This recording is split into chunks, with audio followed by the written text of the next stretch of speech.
बोलो बाके बिहारी लाल की लाल की जय, सतगुरु जय। महाराज की जय। जय जय। श्री कृष्ण गोविंद हरे मुरारे, हे नाथ नारायण वासुदेव। श्री कृष्ण गोविंद हरे मुरारे, हे हे नाथ नाथ नारायण वासुदेव। वासुदेवा। पित मात स्वामी सखा हमारे, हे नाथ नारायण वासुदेवा। श्री कृष्ण गोविंद हरे हरे मुरारे, मुरारे। हे नाथ नारायण वासुदेव। हे वाह। नाथ नारायण वासुदेव। वासुदेवा। हे नाथ नारायण वासुदेव। ओम सतनाम। वसुदेव सुतं देवं कंस चाणूरमर्दनं, देवकी परमानन्दं कृष्णं वन्दे जगद्गुरुम्। कृष्णं वन्दे वन्दे जगद्गुरुम्। जगद्गुरुम्। ॐ श्री परमात्मने नमः। श्रीमद्भगवद्गीता अथ चतुर्थोऽध्यायः। हाँ जी, तो हम चौथे अध्याय का श्रवण कर रहे थे, जिसमें हमारे श्लोक क्रमांक 26 तक हमने श्रवण किए, जिसमें भगवान ने बताया कि मानव जीवन के 4 आश्रम किस प्रकार से हैं: ब्रह्मचर्य, गृहस्थ, वानप्रस्थ और सन्यासी, और जिनमें अलग अलग अवस्थाओं में रहकर पूर्ण योगी कैसे बना जा सकता है। अपने मन को इंद्रियों में हम किस प्रकार वश में कर सकते हैं, किस तरह हम ब्रह्मचारी गृहस्थ में रहकर भी ब्रह्मचर्य का पालन कर सकते हैं और संन्यास को प्राप्त कर सकते हैं। यौन जीवन में भी मादक द्रव्य सेवन और मांसाहारी मानव समाज की जितनी भी कुरीतियां हैं, यदि उनको छोड़कर मनुष्य संयमित रूप से गृहस्थ का पालन करे और अपने मन और इंद्रियों को वश में करे, तब भगवान कहते हैं कि वो भी संयमित रहकर उच्च दिव्य अवस्था को प्राप्त कर सकता है, किंतु उसके लिए उसे इंद्रिय तृप्ति की प्रवृत्ति की आहुति देनी पड़ेगी। अब आगे का श्लोक क्रमांक एक ये दोबारा 27। दोबारा पढ़ना, किसकी आहुति देनी पड़ेगी?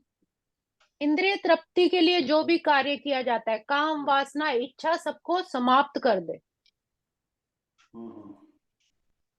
अच्छा, ठीक है। नहीं, अगला श्लोक, गृहस्थी में रह के ब्रह्मचार्य कैसे, इसको थोड़ा सा करना। गृहस्थी में रह के मतलब ये के हमने कोई पिछले पर पुरुष या ब्रह्मचर्य पर या स्त्री को नहीं देखना। ये हाँ गृहस्थी में जी, रहकर ब्रह्मचार्य। मतलब जैसे हमारे जितने भी गुरु महाराज संत पुरुष हुए हैं, उन्होंने गृहस्थ में रहकर भी अपनी जितना था समय जिम्मेदारियों को निभाया। जहाँ संतान की थी, वंश बढ़ाने का था, वो भी कार्य किया, शादी ब्याह किए, लेकिन एक अवस्था उसके साथ साथ उन्होंने भजन सिमरन और अपनी साधना को भी रखा। और धीरे हाँ धीरे फिर उस अध्यात्म को, अपनी शक्ति को इतना बढ़ाया कि वो गृहस्थ में रहकर भी अपना एक संयमित ग्रस्त अवस्था से के कारण उन्हें, जो संयमित ग्रस्त अवस्था में रहते हैं और इंद्रिय तृप्ति के कार्य में भी अनियंत्रित रूप से प्रवृत्त नहीं होते, मतलब अनियंत्रित उनके हर कार्य जो होते हैं एक संयमित रूप से होते हैं।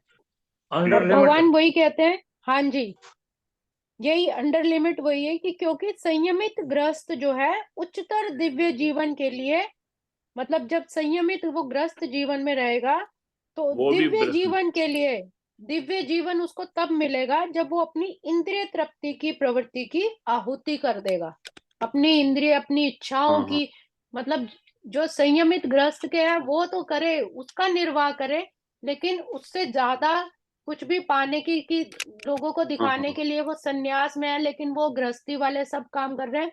भगवान कह रहे हैं वो नहीं होना चाहिए। जब आपकी हाँ जिम्मेदारियां पूरी हो गई तो अपने हाँ। अध्यात्म की उन्नति करनी है। वो फिर हम्म। गृहस्थ वाले या जो सांसारिक भौतिकवादी है, मेटेरियलिस्टिक लाइफ, उसको छोड़ना पड़ेगा, हाँ। तब अध्यात्म की आपकी उन्नति होगी। अब आगे का श्लोक, श्लोक क्रमांक 27।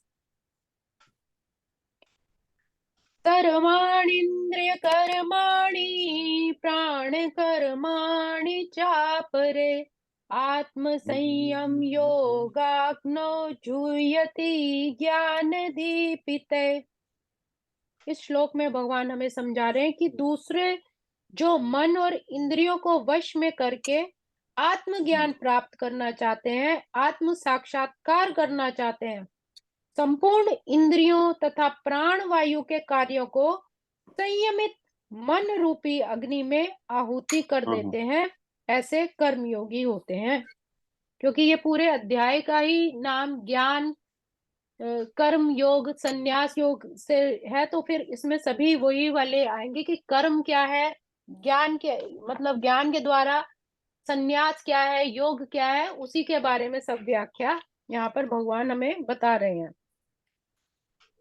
जब तक जीवात्मा इंद्रिय भोग में आसक्त रहता है तब तक वह परागात्मा कहलाता है, और जो ही वह इंद्रिय भोग से विरक्त हो जाता है तब वह प्रत्यगात्मा कहलाता है। जीवात्मा के शरीर में 10 प्रकार के वायु क्रियाशील रहते हैं, जिसे श्वास प्रक्रिया प्राणायाम द्वारा जाना जा सकता है। तो आज इसमें हम थोड़ा सा व्याख्या करेंगे। 10 प्रकार की वायु भगवान ने भगवत गीता में किस किस बारे में बताया है। क्योंकि प्राणायाम जो हमारे श्वास हैं उसके 3 भेद होते हैं। पूरक मतलब श्वास को अंदर लेना, कुंभक श्वास को होल्ड करना, और उसके बाद रेचक श्वास को बाहर निकाल देना। सब श्वासों का ही खेल है। जैसे अगर हमें कभी हम खुश होते हैं तो हमारे श्वास के जो तरीका है वो बदल जाता है, जब क्रोध में आते हैं तो श्वास अलग हो जाते हैं, जब डर होता है तब श्वास की प्रक्रिया अलग हो जाती है, ध्यान में अलग श्वास जाते हैं, और हमारे शरीर में जो वायु है वो अलग तरह से। तो ये सब श्वास का ही खेल है, और संत महात्मा यही कहते हैं कि अपने श्वासों पर ध्यान लगाना ही जो है उसकी चरम सीमा, वही मतलब समाधि की ओर लेके जाती है। तो यहाँ पे 10 तरह की वायु भगवान ने बताई है। कौन कौन सी? प्राण, अपान, समान, व्यान, उदान, नाग, कुर्म, कृकर, देवदत्त और धनंजय। ये 10 प्रकार के प्राण बताए हैं भगवान ने कि होते हैं।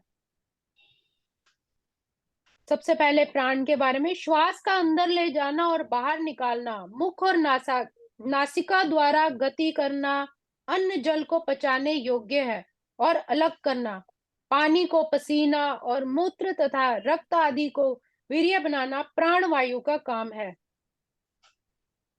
अपान वायु, इसका कार्य गुदा से मल, उपस्थ के मूल और अंडकोश से वीर्य निकालना तथा गर्भ आदि को नीचे लेके जाना। कमर, घुटने और जंघाओं से पैरों के अंगूठे के क्षेत्र में यही अपान वायु रहती है, अर्थात नीचे की ओर गति करता हुआ नाभि से लेकर पैर के अंगूठे में हमारी जो वायु है वो अपान वायु कहलाती है। समान वायु देह के मध्य भाग में नाभि से हृदय तक जो विद्यमान रहती है, जिससे हमारी बॉडी का बैलेंस रहता है। भोजन का रस निकालना तथा पचे हुए भोजन के रस को सभी अंगों में बांटना, ये समान वायु का कार्य है।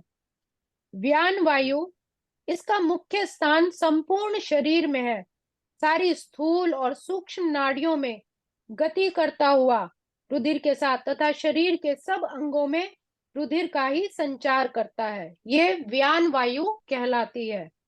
उदान वायु कंठ से कपाल तक व्याप्त है, शरीर को उठाए रखना इसका मुख्य काम है। इसके द्वारा शरीर के विशिष्ट प्राण तथा समष्ट प्राण में से संबंध है। उदान प्राण द्वारा ही मृत्यु के समय सूक्ष्म शरीर का स्थूल शरीर से बाहर निकलना तथा सूक्ष्म शरीर के कर्म गुण वासनाएं संस्कार के अनुसार गर्भ में प्रवेश होना होता है।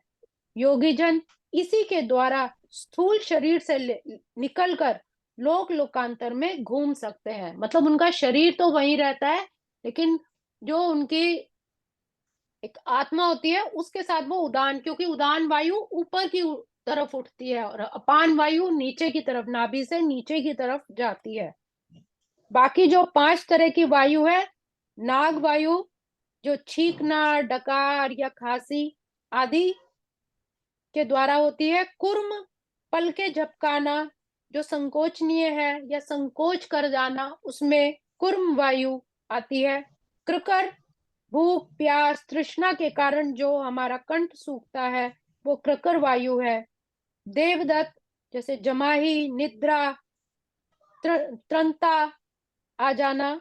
धनंजय वायु मृत्यु के बाद शरीर का विघटन, जब मृत्यु हो जाती है, जब उसमें क्रिमिनेशन किया जाता है, अग्नि दी जाती है, तो एक विस्फोट के साथ जो निकलता है वो धनंजय, मृत्यु के बाद शरीर का विघटन करने में वो वायु हमारी शरीर से निकलती है। तो इस प्रकार की 10 तरह की भगवान ने यहाँ बताया कि ये शरीर के अंदर 10 तरह की वायु होती है। और श्वास प्रक्रिया प्राणायाम द्वारा ही सब कार्य होते हैं। ये प्रत्याघातक पदार्थ की क्रियाओं से प्राप्त की जाती है। इंद्रिय विषयों से प्रतिक्रिया करती है तथा कान सुनने के लिए, आंख देखने के लिए, नाक सूंघने के लिए, जीभ स्वाद के लिए तथा हाथ स्पर्श के लिए है। और ये सब इंद्रियां मिलकर आत्मा के बाहर के कार्यों में लगी रहती हैं। यही कार्य प्राण वायु के की क्रियाएं हैं। अपान वायु नीचे की ओर, व्यान वायु से संकोच प्रसार, समान वायु से संतुलन और उदान वायु ऊपर की ओर रहती है। और जब मनुष्य प्रबुद्ध हो जाता है तो वह इन्हीं सभी वायुओं को आत्मज्ञान अर्थात आत्म साक्षात्कार की खोज में लगता है। जो बड़े बड़े संत महापुरुष होते हैं वो इन्हीं श्वासों की प्रक्रिया को अपने कंट्रोल में करते हैं कि कितना दीर्घ श्वास लेना है, कितना और कितने कितने वर्ष, तो वो इसी तरह निकाल देते हैं बिना श्वास लिए। क्योंकि जब हम प्राणायाम करते हैं, साधना करते हैं, तो उसमें एक अवस्था ऐसी आती है जिसे कैवल्य कुंभक का नाम दिया जाता है। उसमें ना तो श्वास लेने की जरूरत होती है ना छोड़ने की, वो स्वतः ही हो जाती है। जो प्राणायाम या बहुत सारे लोग आपने देखा सुना होगा जो प्राणायाम करते हैं, तो उसके बाद की छोटी सी कुछ क्षण की अवस्था आती है। कभी आप प्राणायाम करें तो आप स्वयं भी महसूस कर सकते हैं कि प्राणायाम अनुलोम विलोम कपालभाति या कोई भी प्राणायाम के बाद एक अवस्था ऐसी आती है जिसमें ना तो श्वास लेने की जरूरत पड़ती है ना छोड़ने की पड़ती है। वो कैवल्य कुंभक होती है। और जो साधु महात्मा संत पुरुष महाजन जो बड़े बड़े महापुरुष होते हैं वो इसी अवस्था की दीर्घ मतलब उनकी हो जाती है। तो श्वासों को जैसे जैसे लंबा किया जाता है तो मनुष्य की आयु ऊर्जा उतनी ही बढ़ती है। इसीलिए हमारे जो आजकल जो है डीप ब्रीथिंग का बहुत ज्यादा महत्व बताया गया है। जितनी ज्यादा डीप ब्रीथिंग होती है उतनी हमारे शरीर में ऊर्जा बनती है, शरीर के सभी अंगों को प्रॉपर ऑक्सीजन जाती है और इसी से ही हम अध्यात्म की ओर भी आगे बढ़ते हैं। तो यही भगवान ने यहाँ पर बताया है। अगला श्लोक, द्रव्य यज्ञास्तपो यज्ञा योग यज्ञास्तथा परे स्वाध्याय यज्ञान यज्ञाश्च यतयः संशित व्रताः। आगे भगवान बता रहे हैं कि कठोर व्रत अंगीकार करके कुछ लोग अपनी संपत्ति का त्याग करके और कुछ कठिन तपस्या द्वारा, कुछ अष्टांग योग द्वारा अभ्यास करके तथा दिव्य ज्ञान में उन्नति करने के लिए वेदों के अध्ययन द्वारा प्रबुद्ध बनते हैं। मतलब कैसे कैसे योगी और साधु किस तरह बनते हैं ये भगवान बता रहे हैं कि बहुत सारे लोग विविध प्रकार के दान पुण्य द्वारा अपनी संपत्ति का यजन करते हैं, मतलब दान कर देते हैं। भारत में धनाढ़ व्यापारी या राजवंशी अनेक प्रकार के धर्म संस्थाएं खोल देते हैं। धर्मशाला, अन्न क्षेत्र, अतिथिशाला, अनाथालय तथा विद्यापीठ। अन्य देशों में भी अनेक अस्पताल, बूढ़ों के लिए आश्रम, गरीबों के लिए भोजन, शिक्षा तथा चिकित्सा की सुविधाएं प्रदान करने के संस्थान ये प्रदान करते हैं। ये सभी दान कर्म द्रव्यमय यज्ञ है। मतलब पैसे के द्वारा जो भी उन्होंने सोशल वर्क किया है, भगवान उन्हें कह रहे हैं कि ये द्रव्यमय यज्ञ है। अन्य लोग जीवन में उन्नति करके या उच्च लोक में जाने के लिए चातुर्मास्य जैसे विविध तप करते हैं। इन विधियों के अंतर्गत कतिपय कठोर नियमों के अधीन कठिन व्रत करते हैं। निर्जला व्रत करते हैं, पानी में खड़े रहकर, या जो भी उनका जो है कि ये खाद्य पदार्थ नहीं लेना, या दिन में एक दो बार ही लेना है। निवास स्थान छोड़ देते हैं, कोई ठंड में चला जाता है, कोई पानी में चल जाता है, कोई हिमालय पर जाके तपस्या करता है। तो इस तरह कठोर तप करके करते हैं। तो जीवन, हाँ जी, हाँ जी, हाँ जी, जीवन के सुखों का ऐसा परित्याग तपोमय यज्ञ कहलाता है। कुछ लोग ऐसे भी हैं जो अनेक योग पद्धतियों का अनुसरण करते हैं, अर्थात हठ योग या अष्टांग योग विशेष सिद्धियों के लिए। कुछ लोग समस्त तीर्थ स्थानों की यात्रा करते हैं। ये सारे अनुष्ठान योग यज्ञ कहलाते हैं, जो भौतिक जगत में किसी सिद्धि विशेष के लिए ही किए जाते हैं। ये जितने भी सब कार्य हैं, भगवान कह रहे हैं कि ये सिर्फ अपने सिद्धि विशेष के लिए, सिद्धि या रिद्धि सिद्धि प्राप्त करने के लिए ही ये किए जाते हैं। कुछ लोग ऐसे हैं जो विभिन्न वैदिक साहित्य, उपनिषद, सांख्य दर्शन का अध्ययन में ही अपना समय लगाते हैं। इसे स्वाध्याय यज्ञ कहा गया है। ये सारे योगी विभिन्न प्रकार के यज्ञों में लगे रहते हैं और उच्च जीवन की तलाश में रहते हैं। किंतु जो परमात्मा की भक्ति है, सच्चे ईश्वर की भक्ति है, वो सब इनसे पृथक है, क्योंकि यह परमेश्वर की प्रत्यक्ष सेवा है। इसे उपयुक्त किसी भी ज्ञान से प्राप्त, यज्ञ से प्राप्त नहीं किया जा सकता। जो परमपिता परमेश्वर की साधना है, वो सिर्फ ये यज्ञ द्वारा नहीं प्राप्त की जा सकती। क्यों? क्योंकि जितने भी यज्ञ है वो सिर्फ सिद्धि प्राप्त करने के लिए, अपनी काम मतलब अपने फल की इच्छा प्राप्त करने हेतु है। तो परमपिता परमेश्वर की प्राप्ति को जो है वो ऐसे किसी भी यज्ञ द्वारा प्राप्त नहीं किया जा सकता। वो सिर्फ अपने इच्छित फल के कारण ही है, अपितु भगवान तथा उनके प्रामाणिक भक्तों की, गुरु की कृपा से ही प्राप्त किया जा सकता है। जब तक कोई प्रामाणिक गुरु ना मिले, जब तक किसी अच्छे श्रेष्ठ गुरु की शरण में ना जाए, तब तक आप उस परम तत्व परम पिता परमेश्वर की प्राप्ति नहीं कर सकते। फलतः कृष्ण भावनामृत दिव्य है। इसीलिए कहा गया है कि कृष्ण या परम पिता परमेश्वर को के ज्ञान दिव्य है। आज के श्लोकों को हम यही विराम देंगे। ओम श्री कृष्णार्पणमस्तु। हरे नमः, हरे नमः, हरे नमः। भजन की 2 लाइनों के साथ समाप्ति करते हैं। ऐसी लगन लगा दो भगवन, नाम तुम्हारा गाऊं मैं। फिर चरणों में ध्यान लगा कर भव सागर तर जाऊं मैं। ऐसी लगन लगा दो भगवन, नाम तुम्हारा गाऊं मैं। फिर चरणों में ध्यान लगा कर भव सागर तर जाऊं मैं। जैसी लगन लगी शबरी को, बन गई राम की दीवानी। प्रभु पधारे कुटिया में, लेने बेरों की मेहमानी। ऐसे मैं भी बनूं तुम्हारी, अपना तुम्हें बनाऊं मैं। फिर चरणों में ध्यान लगा कर भव सागर तर जाऊं मैं। ऐसी लगन लगा दो भगवन, नाम तुम्हारा गाऊं मैं। फिर चरणों में ध्यान लगाकर भवसागर तर जाऊं मैं। जैसी लगन लगी मीरा को, बन गई गिरधर की दासी। विष को अमृत करके पी गई श्याम दर्श की वह प्यासी।